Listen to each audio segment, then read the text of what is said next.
Le fionga ia fuimono. Ia le la fsiringia le fionga ia fuimono. Fale ia po le lau oi de paki ke fingalo e kula i me ka tatu tunu fuimongo. La uli. Hier fast. Fast.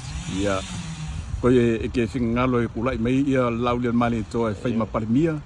Ia male fenga malo le fast e te ia tatu malo a. Io me anga ai wa le ia se kankula mai nga la uli lava. Ola nga va.